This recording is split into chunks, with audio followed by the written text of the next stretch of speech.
Hello, everybody, and welcome along to the latest Smart Cities World webinar here. Today's session brought to you in partnership with Ubicquia.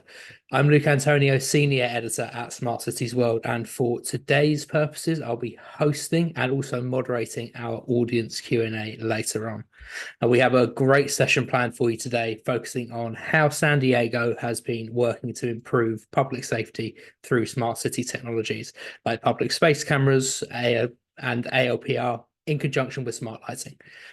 As some of you will be aware, we're hosting this webinar hot on the heels of our recently published city profile on the city of San Diego as well, which is already available for download. We'll be sharing several links with you as we go through, so keep an eye on the chat to go and download that. That profile acts as something of a toolbox for other cities and governments to see how San Diego is tackling everyday challenges through policy and technology innovation. So really recommend taking a look. It also features a case study of the project that we'll be focusing on here today. So let's set that scene. San Diego is now one of the biggest cities in the US, with a rising population now at 1.4 million people. Naturally, that population growth brings with it its own set of challenges, not least an increase in crime and the associated difficulties from in maintaining that public safety. So take into consideration the city's position next to the Mexico border as well, one of the busiest crossings in the Western Hemisphere, and these challenges, as you can imagine, they only multiply. So here we're going to look into the process the city and its police department have gone through to implement these technologies, public space cameras and ALPR throughout the city, and how these have been integrated with existing infrastructure, what impact they're having on public safety.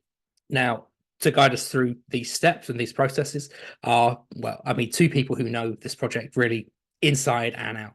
And I'll ask them to join me on screen now. So Captain Jeffrey Jordan of the San Diego Police Department and Ubicquia's Mike Grigsby.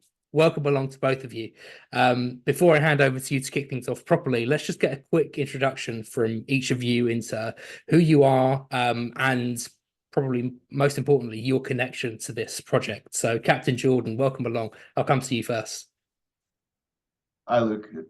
It's a pleasure to be here this morning. Just a little bit of background about myself. I've been doing this profession about 31 years now. I originally started my career on the East Coast in New Jersey, and then worked my way to the West Coast, educated back in New York, and then my follow-up education in Washington State. But I really have enjoyed this particular part of my career, which has really stemmed all areas of policing, from patrol, investigations, and what I would say now, this is more of an administrative role. My title is Special Projects and Legislative Affairs, and this is quite a special project, bringing forward the deployment of 500, we'll just say smart streetlights is what we refer to the technology. And that is a technology that incorporates both cameras in public spaces and license plate readers. And I've had the opportunity now to work with some really great people and learn from great people around the United States. So it's always an honor to engage in webinars like this and talk about what we've done here. Hopefully we provide some guidance to other cities that are going through similar challenges, and also take questions at the end. Thank you. Yeah, absolutely. I think we're in very safe hands here. Mike, over to you. Welcome along. Luke, thank you. It's again pleasure to be here. Our collaboration with Smart Cities World has been fantastic over the years, so look forward to continuing that. I serve as the business director for business development director, for Ubicquia. I am also retired law enforcement, so I spent my time in Kansas City with Kansas City Police Department. And after that, my last 4 years, I served as the commander over information services, so the de facto CIO for the department. That was at a time when technology was on an upward spike across the country for public safety organizations. After my time with the police department, I served as a CIO for the Transportation Authority in Kansas City, and then subsequently at the municipal level.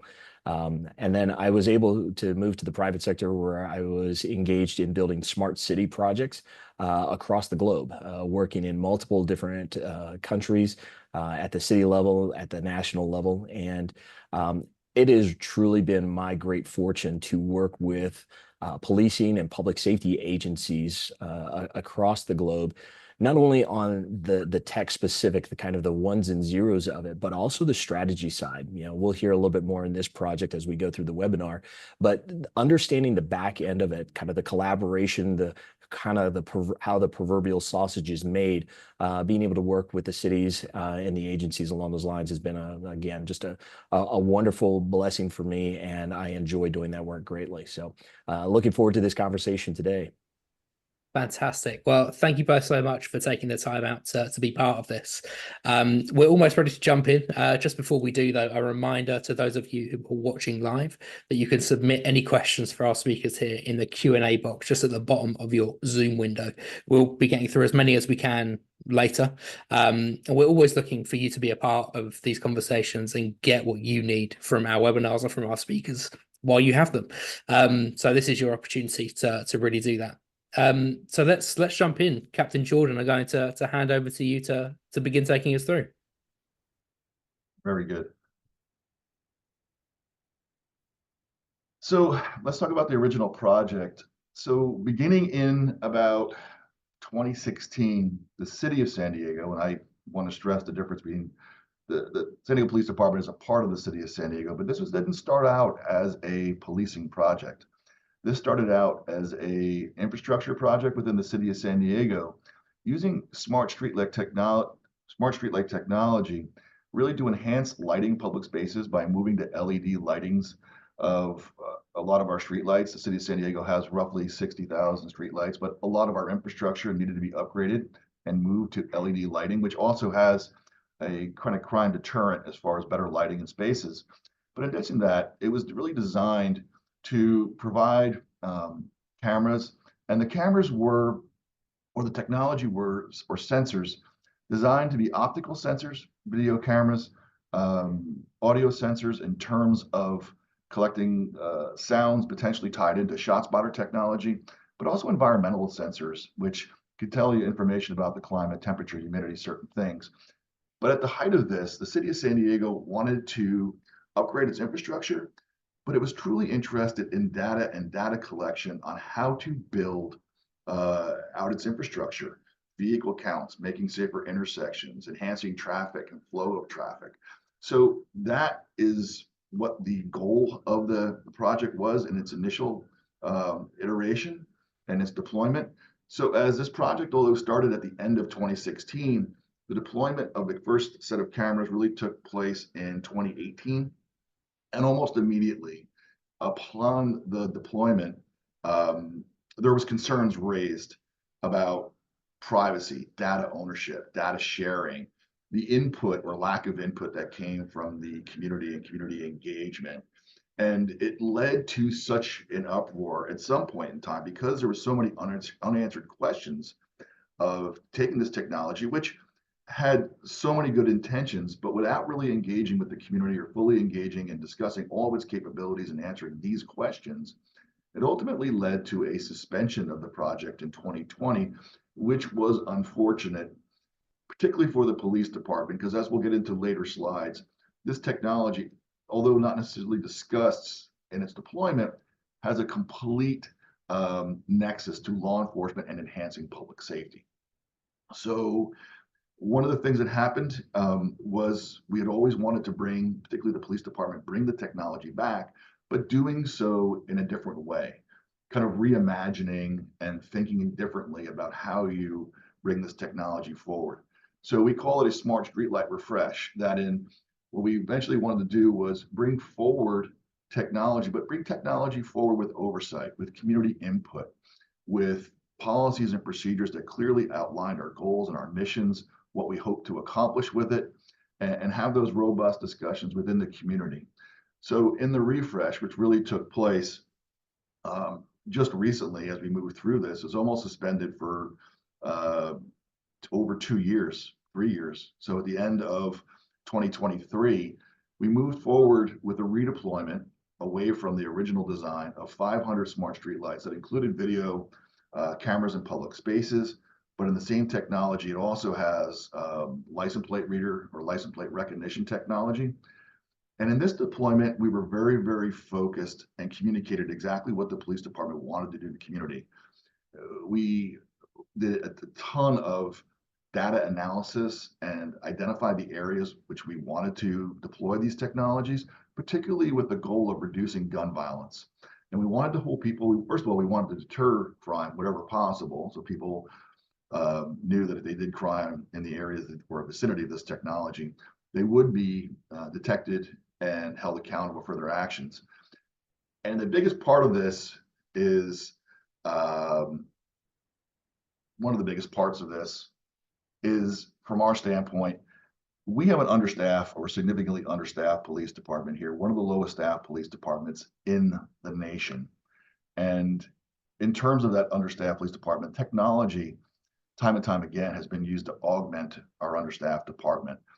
At any given point in time, I'm down over 100 detectives, and this technology used on the parameters which we're using has greatly augmented our investigative staff. So it's been a real benefit to us with this refresh.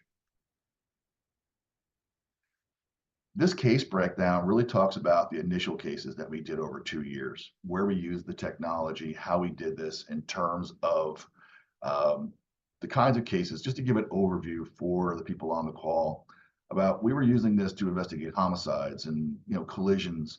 And when we say serious injury collisions, typically those are ones with great bodily injury, or in some cases we had fatal collisions. But this gives you an idea of really some of the nexus between the crimes we were investigating and how they significantly impact public safety within the city of San Diego.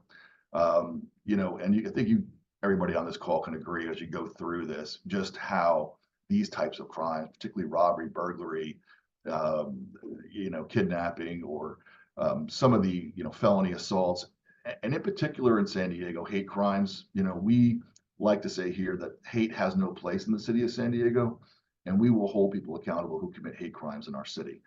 There were significant benefits from the initial iteration of this, which included having, when you have video and it's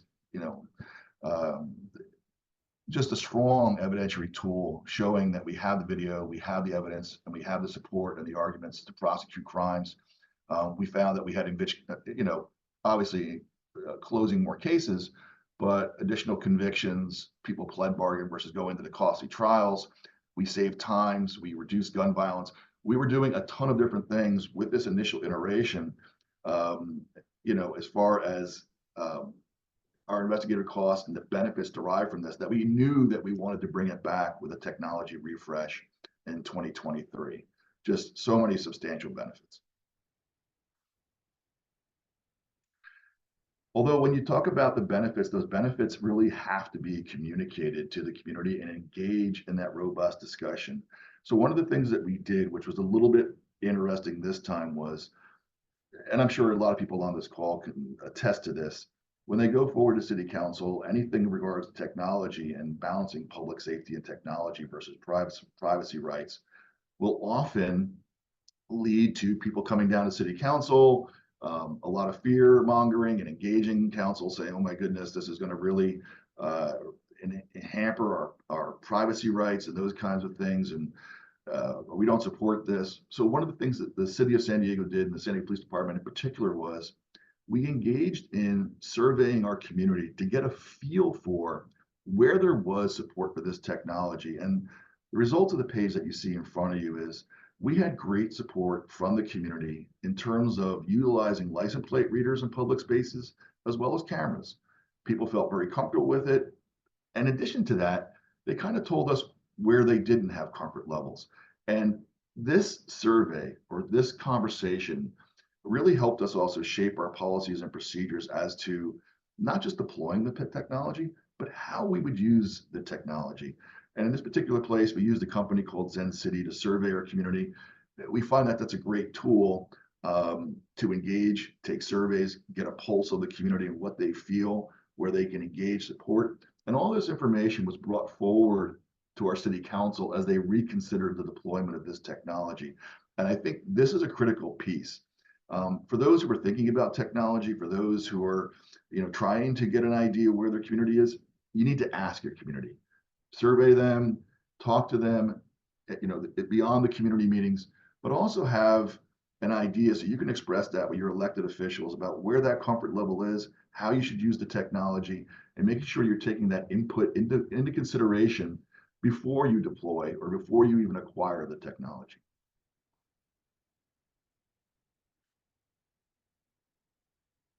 This, I know there's a lot of information on this particular slide, but I do think it's important. One of the things that you're seeing across the United States, and I know in some cases we have participants from around the world where there is legislation in place that governs data collection, data sharing, and the use of data and information and images. But one of the things that's important here is in the void that it often takes place between federal and state government, a lot of local cities within the United States are really gearing towards how they can provide oversight. San Diego is one of, I would say, about 25 major cities now within the United States that have incorporated their own kind of surveillance ordinance. And that surveillance ordinance is a law enforceable by our city council that takes into consideration the acquisition, use, sharing of information by technologies that are deemed surveillance technologies. And I want to start off with the far left. When you say surveillance technology identified, I think it's really, really important that if you're working through this, what constitutes a surveillance technology? Is it the hardware? Is it the software? Is it the data that emanates from both? And these are important considerations as cities are looking forward to defining surveillance technology. You know, and where does it go? Is it just technologies that collect data in public spaces, or does it go beyond that? Does it get into kind of, you know, some of the biological information, whether that's facial recognition, iris scans, fingerprint scans, you know, some of the other types of things that we don't always think about as a surveillance technology. But once you define it, you know, what kind of reports are important? What kind of information is important for you to collect to really gauge? And I would say, if you look down to the bottom left corner, when we talk about describing or how cities are going to use this technology, in the city of San Diego, we're required to produce 2 different reports for each technology. It's a use policy and an impact report. But I would say of all the most important things on here is really clearly defining in your use policy, what is your purpose? How do you intend on using the technology? You know, what use cases do you envision? And as you go through all this, yes, you're going to talk about your data collection, data access, protection. But again, I think data access and securing data, particularly in terms of cybersecurity and protection and securing and being comfortable that the data that you collect is going to be secure, and then how you share that information, and then also truly, truly important, making sure your people are using it appropriately in terms of training to the law, you know, in the States for us. And we engage all our employees before they use these surveillance technologies. We train them on their use, what's permitted, what's not permitted. But in addition to that, auditing and making sure people are using it in the right way, that the technology is being used in the manner prescribed, in the manner that you promised. And then the impact. The impact report gets into description, purpose, location, all the different things that may impact the community. And I think one of the things we talk about is when we say fiscal cost. In government, we don't always do a great job talking about return on investment. We don't always do a great job talking about, if we invest in this, what do we gain from this? So in San Diego, particularly, one of the things that we'd like to do is keep a, you know, kind of a tab on how we're using this, what is the impact for us. And I will tell you right now, just in terms of this refresh deployment, I was just looking at some of the newer numbers yesterday. We have recovered over in excess of $2 million of stolen property by using this technology. And I think that's important for us because as we move forward, those are the kind of conversations that we have to have. So when we go forward in San Diego, we do these use reports, these impact reports. We submit all of these different things to our privacy advisory board. Our privacy advisory board is just that, a board made up of experts who provides insights and recommendations to our elected body. After we go to a privacy advisory board, we go to the public safety and city council committees to take a look at the recommendations that come from the board. And we have a discussion about whether the recommendations are incorporated, not incorporated, how we envision that. And then we go through an approval process. But even after the technology is approved by our governing body, our city council, we also come back a year later and we talk about our annual surveillance report and give an update of how we have used it, what we have done with it, where there are community concerns, audits, where we've deployed. And we're doing that kind of in a cycle. That's towards the end of the right, where this is an ongoing cycle. It's not just the initial approval, but the ongoing annual report, and talk about some of the things that are concerned to our privacy advisory board and our city council, and talk about if any changes need to be made and how we would modify any of our policies or impact reports to take into consideration feedback in this feedback loop.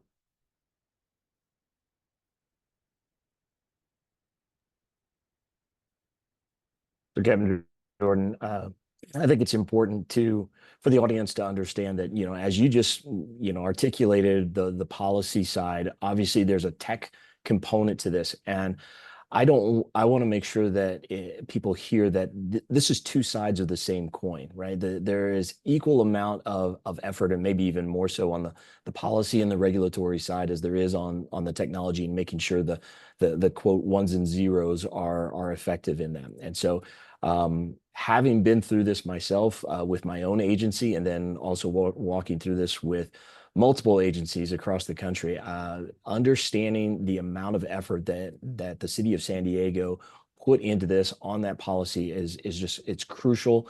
It's a huge investment of time, resources, manpower, and so forth. And it's absolutely necessary to make this a successful project. So taking kind of the next step and kind of flipping the coin, so to speak, let's take a look at the technology that went into San Diego. So Ubicquia is an intelligent infrastructure company. One of the things, the initial technologies that Ubicquia introduced to the marketplace was an intelligent lighting control system. Now, this is specifically for LED lights, but it allows cities to have the control over the lighting system down to an individual light or individual pole fixture component or level. So when we expanded the product offering into the UB Hub, which was introduced into this project here, we looked at not only incorporating those same lighting controls, but we expanded it and effectively, not to get too much into the tech speak of it, but we effectively put a managed switch on top of the street light. Now, the UB Hub itself will plug into the universal NEMA socket that sits on top of most lighting fixtures. This is where it draws continuous power. And then it has an LTE SIM chip that allows for the network backhaul. This is how we configured it in San Diego, along with partnering with Access Communications for their camera that was used to provide the license plate recognition, optical images, the video images that were there. And then we overlaid on top of that the Flock OS. Flock, for those that don't know, Flock is an automated license plate reading company, public safety technology. They're growing their platform, but they were introduced in San Diego to provide the license plate reader background, the software. So as we looked through this project and looked at the different components, the UB Hub, the Access camera, and then the Flock software, this kind of created that trifecta of a technology deployment, which required a lot of collaboration, not only with the individual partners, but a lot of collaboration with the city, with the policing agency, and so forth. San Diego is interesting. It's not every city is set up this way, but San Diego owns its own lights, its own street lights, which made the collaboration a little bit easier. Some cities we have to work through the utility company, but the collaboration in San Diego was excellent and continuously moving this project forward. No project is without its hurdles, but because of the collaboration that we had, we were able to keep that project moving forward. So on the next slide, we'll see that the different components that the UB Hub allows access to, right? So it accelerated the permitting. Again, mentioning that San Diego owns its own poles, right? We were able to do this in such a way that we were able to accelerate the permitting process to get access to the poles, to install the equipment very easily. We also helped the city leverage their existing infrastructure. As Captain Jordan already mentioned, the city of San Diego has roughly 60,000 lights across the entire city. Virtually any one of those could be nodes for this type of technology. But the team identified its initial deployment locations. We worked with the agency on that. And we were able to leverage the existing infrastructure, again, from a speed to deployment and also to be able to deploy at scale very, very quickly. The tapping into the continuous power, additionally with the backhaul, allowed us to bring bring those video feeds into the back center, the monitoring center. The city does not monitor 24/7. The technology allows them to store the video at the edge and then source on demand when the need arises. So that saves on the bandwidth and also saves on some of the storage that's there. The other thing too is the way that the UB Hub was designed. Was designed with aesthetics in mind. Obviously, when we start thinking about the amount of technology that we've combined into the UB Hub itself, there are a lot of different elements that could have been in there individually, and we've seen this in a lot of different cities. Perhaps it's in your own city, where you'll identify a utility pole and it looks like there's a lot of equipment hanging off of there. Our engineers were able to bring all of that into a single housing that matches the aesthetics of the street light. So we're able to change the landscape without necessarily, change the technology without necessarily changing the landscape, and maintain some of the aesthetics that a lot of your city planners, your urban planners have gone through to kind of put ordinance or put constraints in place around that. And then lastly, because it's a managed switch, the proprietary components do not come in the hub itself. So it allows the city to leverage what they're already working with and integrate with existing technologies. If you already have a license plate reader system, if you already have a video management system, if you already have these elements in place, the Ubicquia hub allows you to integrate in with those components, which prevents you from having to rip and replace, or allows the city to minimize any kind of training requirements or things along those lines. So again, the idea around this was speed to execution. How can we quickly get the number of units, 500 units deployed? How can we do that quickly? How can we do that effortlessly in some respects? And then how do we get up to speed and running very, very quickly? So on the next slide, and Kevin Jordan has already mentioned where the technology comes in and can be that force multiplier, augmenting the staff that's there, especially the investigative staff. And as the technology becomes more familiar to the agencies, more and more training can be put out to allow different personnel beyond investigative units to use this technology. We've seen this play out a lot in smaller agencies where people have to wear many hats.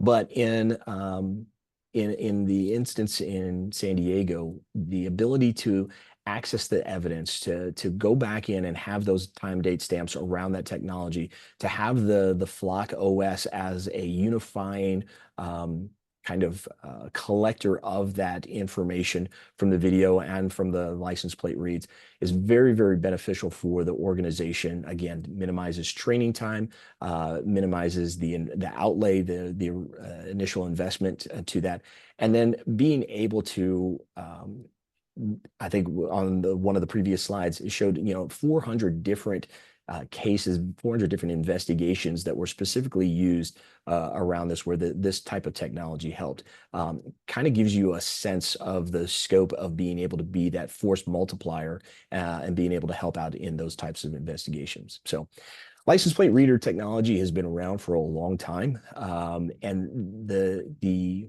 solutions like Ubicquia offers through the UB Hub allows more agencies to get at scale, to do it very quickly, and to kind of manage those initial capital investments that are going in there. So, Kevin Jordan, I'm going to throw it back to you and ask you to talk a little bit more about kind of the impact that came out of this. Sure. And we can kind of get into the various crimes that we're seeing, particularly with the beginning of this to where we are now. And we've had tremendous success since the refresh of the technology, and the type of evidence that we're getting, from this. It varies in terms of, the videos evidence that we're collecting from the situational awareness cameras that we have in the UB Hub product, in addition to that, the license plate readers. But time and time again, we are finding that we are capturing vehicles and persons committing some, violent crimes throughout our city and jeopardizing public safety. So we've been able to use that, and particularly we'll just kind of focus on vehicles for a moment and talk about what we're doing in terms of that, identifying those vehicles. We're able to kind of put that vehicle at that location. We're able to see the date, time, colors, plate information, follow up that plate with the registered owners, talk about identify the vehicle. And this is important too, is that when we identify a particular vehicle for us, we can use other systems to potentially identify the persons who are utilizing that vehicle to commit crimes. And by that, Mike, I mean, as you know, we have done a tremendous job recently investigating robberies, a significant number of shootings and aggravated assaults, homicides.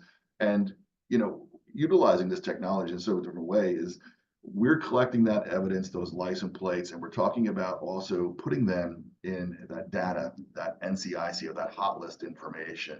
For instance, recently we've been able to collect, crime information or data for vehicles, enter those license plates in our NCIC hot list, that National Crime Information Center hot list.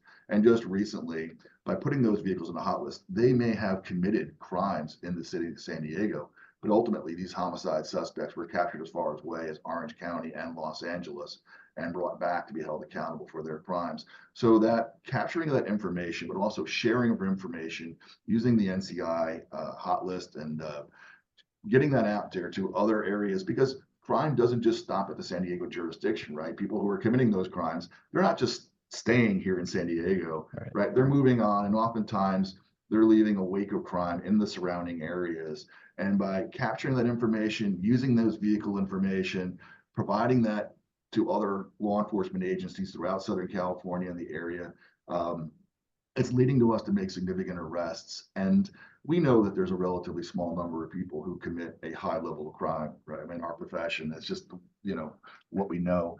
And when we're able to effectuate lawful arrest, we're able to hold them accountable. I think it sends a strong message to the community that we're not going to tolerate violence and acts that threaten our public safety.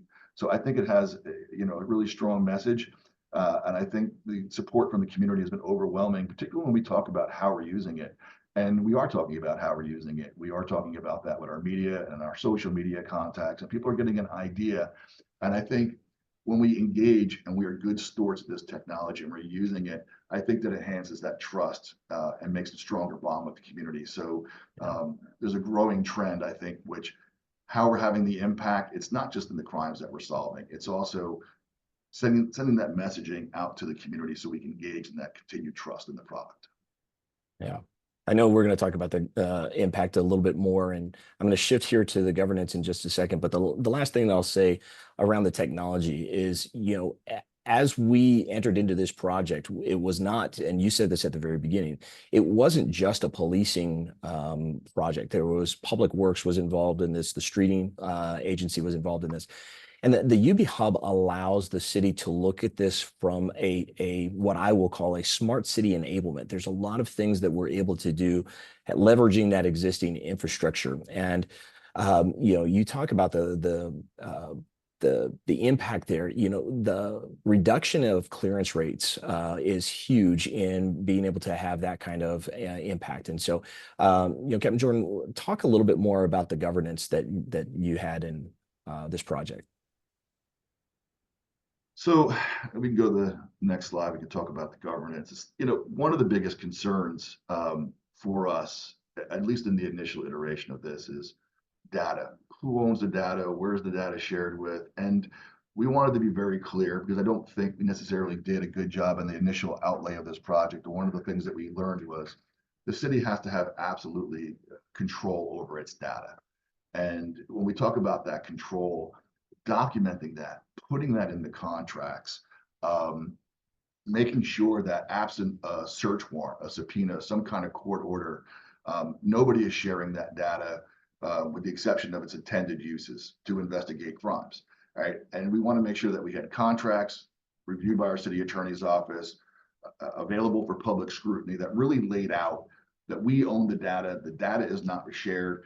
In addition to that, we wanted to make sure the data had really short retention periods. By short retention periods, for ALPR, our retention period is 30 days and then deleted. For video, it's 13 days.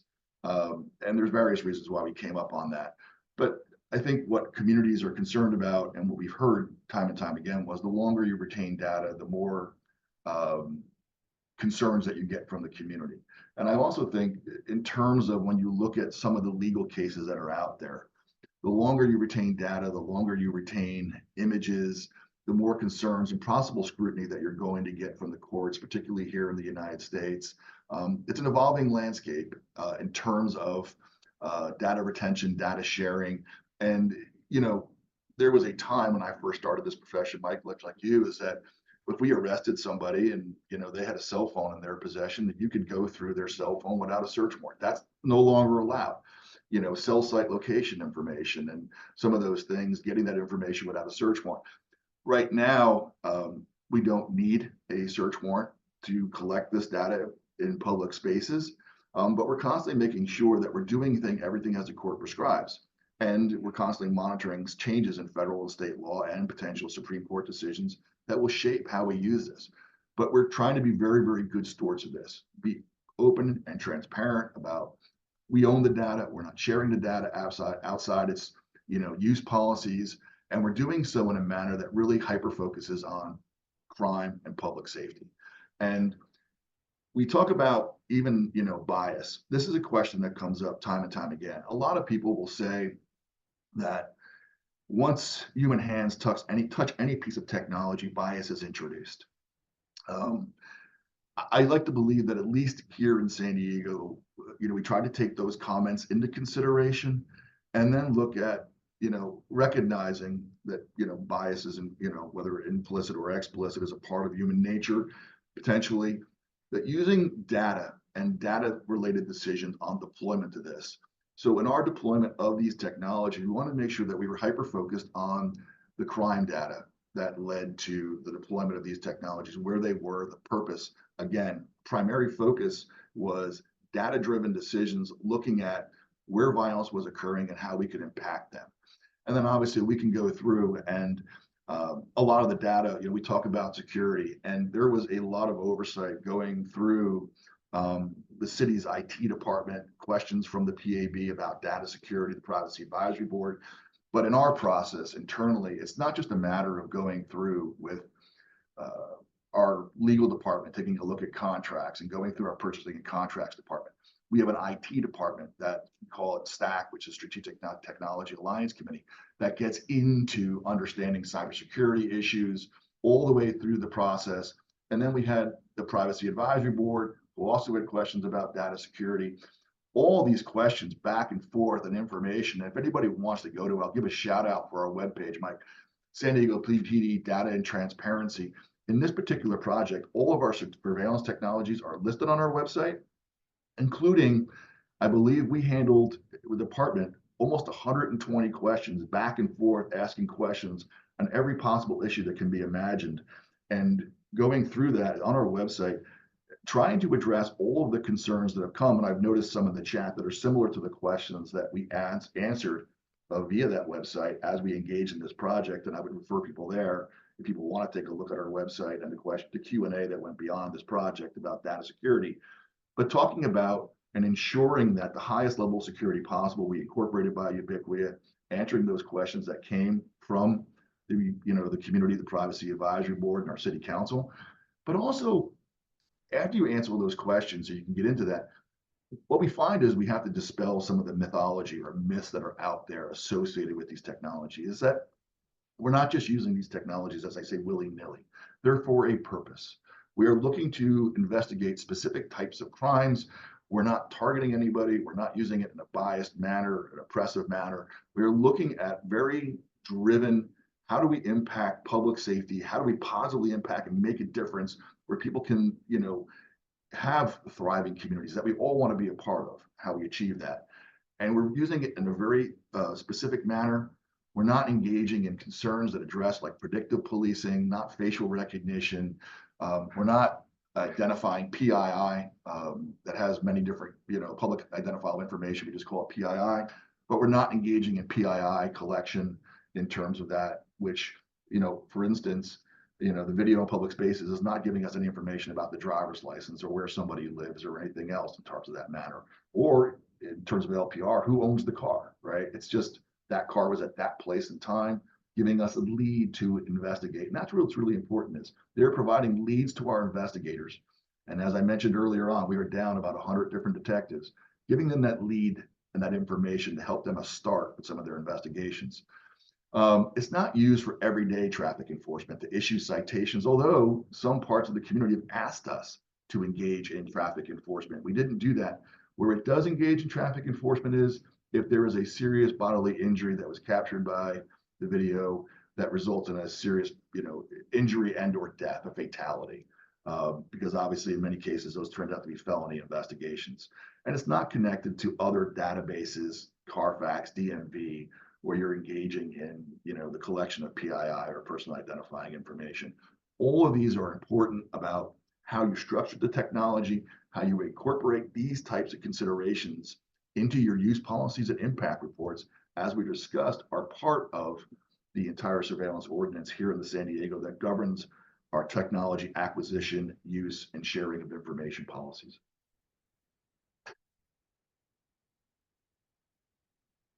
So when we talk about accountability, transparency, and fairness, these are the types of questions that, again, really are driven from the community. And, these come up.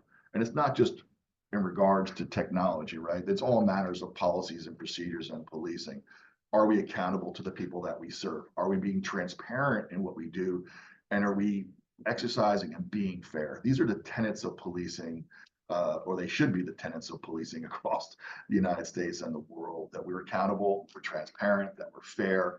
And one of the things that's really important, at least in my opinion, is clearly to define and describe that we're using this technology in an ethical manner.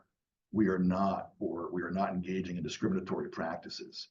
And this is so very important to talk about how and why we use the technology and where it's prohibited in that reuse.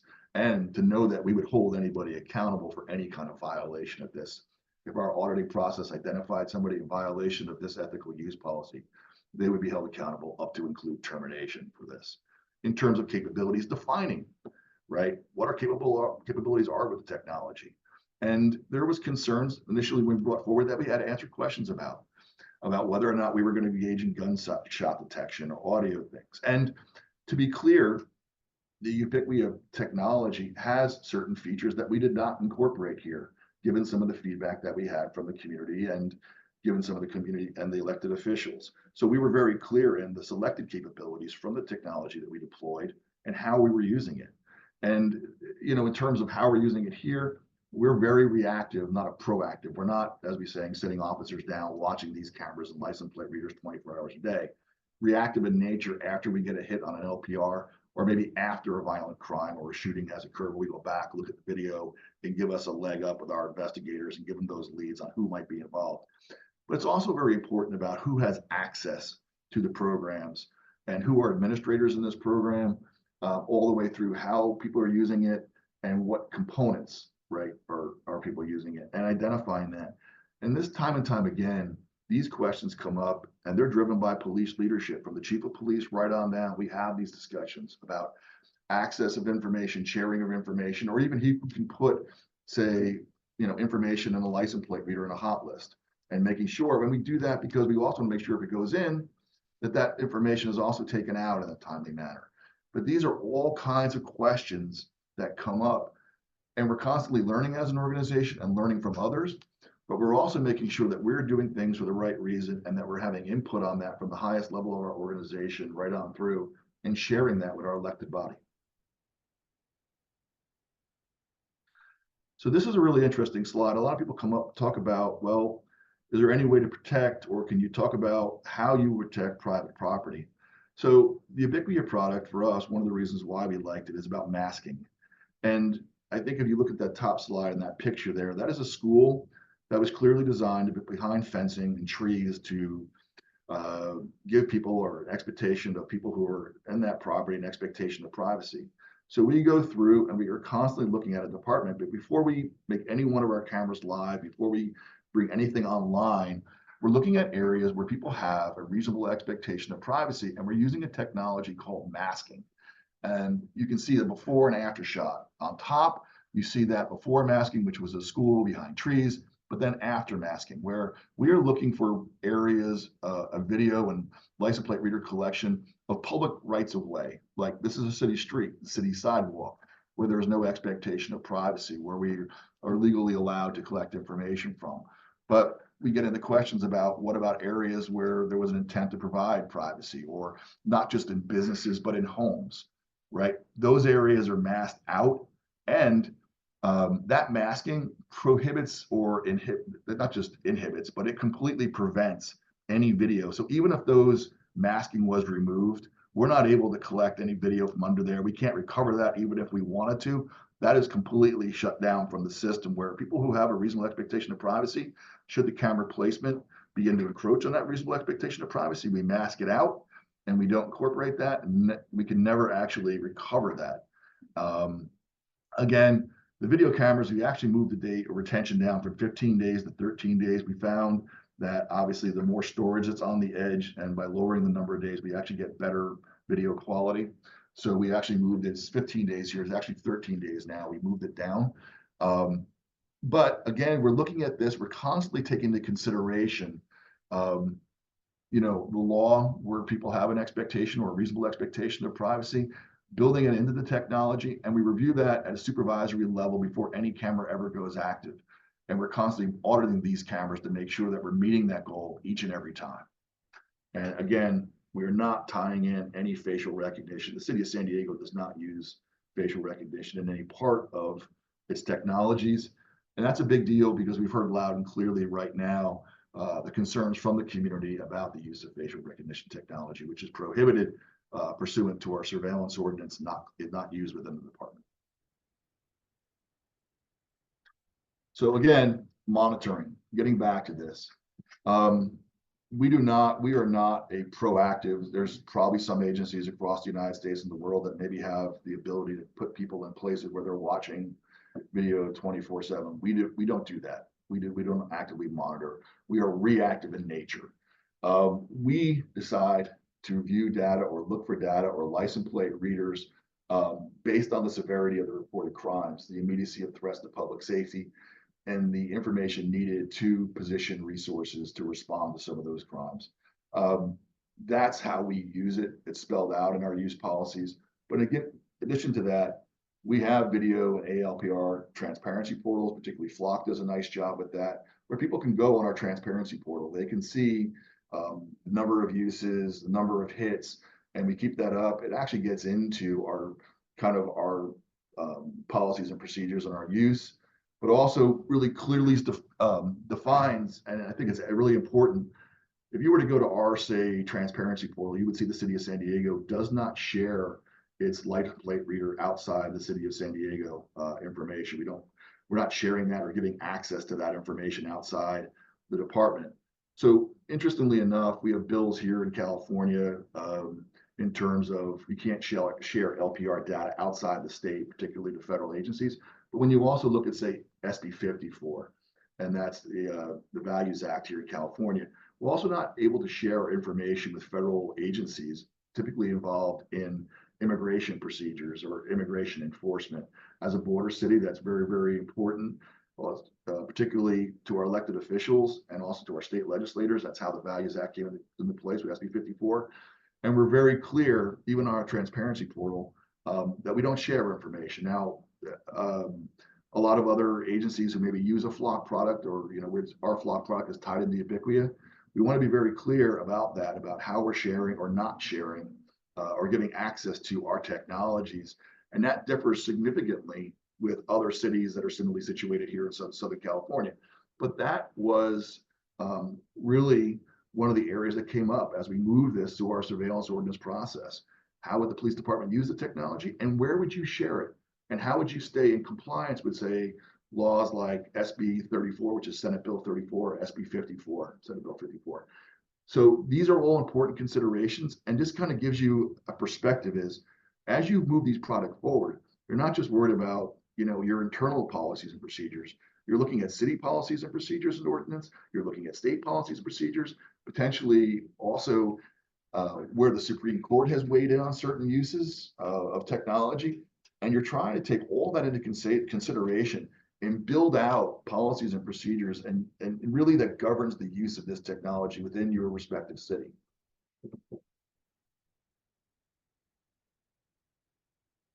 So I think we've recognized, and there's a quote here from our mayor, I'll leave it if anybody wants to, but he recognizes has been very supportive of this technology here within the city of San Diego. He clearly sees it's making a difference. And for us, I should go back to that previous. I think it's important to actually read that. And I think the mayor really hit a home run with this. I just want to take a moment to read this. With the level of transparency and accountability for the use of these technologies have in place, we're enhancing San Diego's safety while protecting their right to privacy. I think we have really strived to find that balance between public safety and privacy rights here in San Diego. And we're constantly, this is not just a one-time thing. This is an ongoing thing that we're making decisions each and every day to really find that balance. And this will be an ongoing process, but the mayor is well aware of how we're using it, the impact on it, and some of the things that we've done with this that have significantly enhanced safety. And the mayor has been very supportive of policing here in the city of San Diego. And I can tell you, as somebody, I've known the mayor for a long number of years now, since he was a city council member, very interested in supporting public safety and balancing that against privacy rights. And he's engaged in those discussions at a local level, but also at a state level. He's worked that legislation, kind of making sure that we find those balancing of rights. So when we talk about augmenting an understaffed police department, it is just absolutely so critical. We, like many other agencies, I don't know of many agencies anywhere in the United States that are fully staffed. I imagine this staffing or a reluctance oftentimes for people to join policing nowadays with the amount of criticism, potential litigation, media scrutiny. We are having a hard time staffing our department. And at any given point in time, we are at least 10% short on our staffing, maybe more. With that being said, when we look at this and we're trying to say, how do we, given our current staffing levels, we have certain choices that we could make. We could choose maybe not just to respond to certain types of crimes, but that doesn't allow us to meet community expectations, and it's unacceptable for most of our elected body. We can choose to do other things like leveraging technology. And that's really what we're doing now is how do we leverage technology in such a way to augment our limited staffing? How do we become more efficient with that? How do we give our detectives those leads which cut down the overtime or in some cases stem some of the burnout for the long hours that they're working? And we kind of just have these in categories.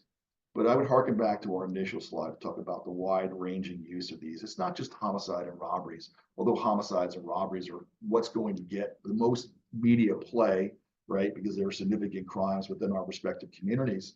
But it's beyond that.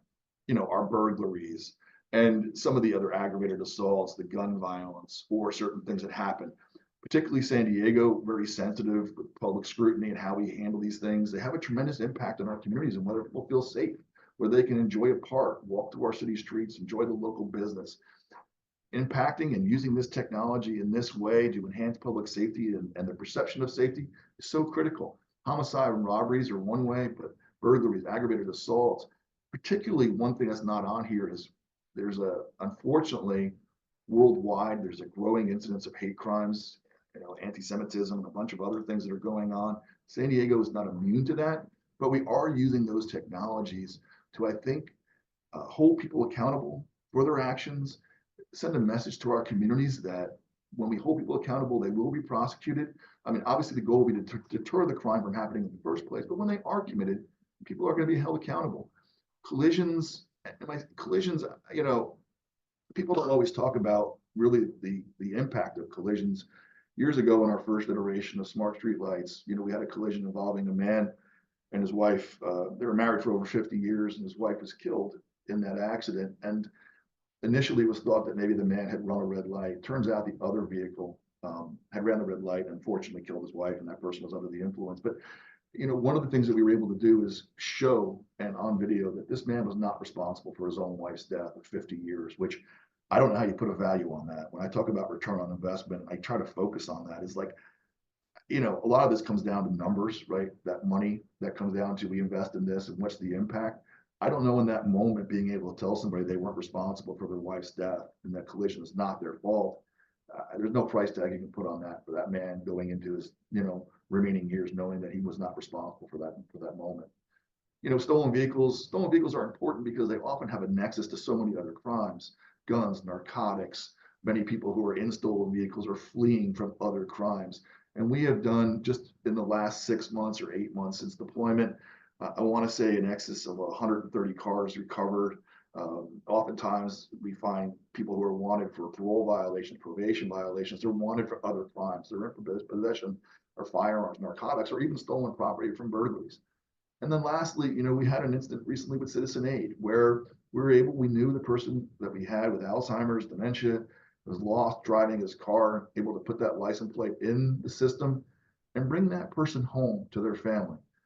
And these are the kinds of moments that, when I started this career, I wanted to make a difference in public safety. And as I near my end, my goal will always be is, how do I continue to enhance public safety? How do I continue to work with this department? And the use of technology and leverage technology, I think right now is at a critical juncture. And I think we do that, but as we use that technology, we will always have to strive to make sure that we're finding that balance with privacy rights and staying within use policies that are compliant with the law. These are all great instances, but if you're doing so in a manner not prescribed by law, or maybe not in a manner that's supported by the community, it may be all for naught. And I think these are the types of issues that we have to handle each and every time we think about technology and its acquisition and use. Jordan, I have to, just as we close out, just say, first of all, thank you again for, being able to collaborate with the city of San Diego. The last point that you just made is one that I want to capitalize on. And just, policing over the last dozen plus years has really had to walk through redefining how we enforce, how we deploy, how we look at these things. And technology has created such a huge opportunity and a huge challenge at the same time.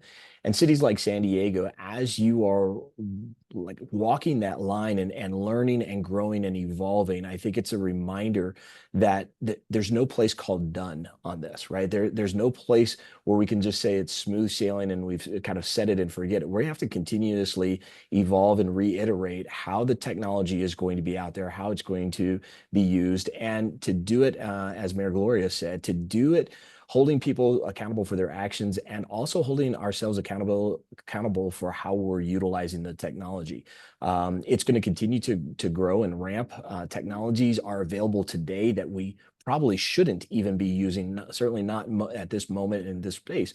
But there may be a time in the future where we can use those. And having these ongoing discussions, bringing the community back into these conversations is absolutely crucial to not only being effective from an enforcing and public safety standpoint, but also effective in community trust and that engagement that's so necessary for having a cooperative environment. So, Captain Jordan, thank you again for the time. Luke, I'm going to hand it back over to you. I think I don't know if we have any time for Q&A, but I'll hand it back over to you. Thank you very much. And yeah, fantastic work from both of you, and really, really appreciate your time running us through this. And it is such a fascinating project with, most importantly, really tangible results, which in an area like this, I mean, those results are kind of increasing every day for better or worse. But that's what's important, is that you can see those improvements day in, day out. And as you've both said, latching onto that quote from the mayor as well, that balance between privacy and ensuring safety is really, really eye-catching for this project. Unfortunately, we don't actually have time to get to the many questions that were sent in, but don't worry, we are collating them. We'll send them over to the speakers after this, make sure that we get through as most likely all of them. Some great questions in there for you guys to review when you get the time. That's all we have time for. It's been a fantastic session, and as we always do in these sessions, we encourage you in the audience to reach out to Captain Jordan and to Mike here, and keep the conversation going, because that's how we make meaningful progress for our communities. And obviously, we've been sharing that link for the city profile for you to take a look at, along with some links that Captain Jordan referred to throughout the presentation as well. So please do grab those while you can before we close out. But for now, thanks again, Captain Jordan, Mike. Thanks to all of you for joining us, and I'm sure we'll see you next time. Thank you very much. Thanks, Thank you. Luke. Have a great day, everybody.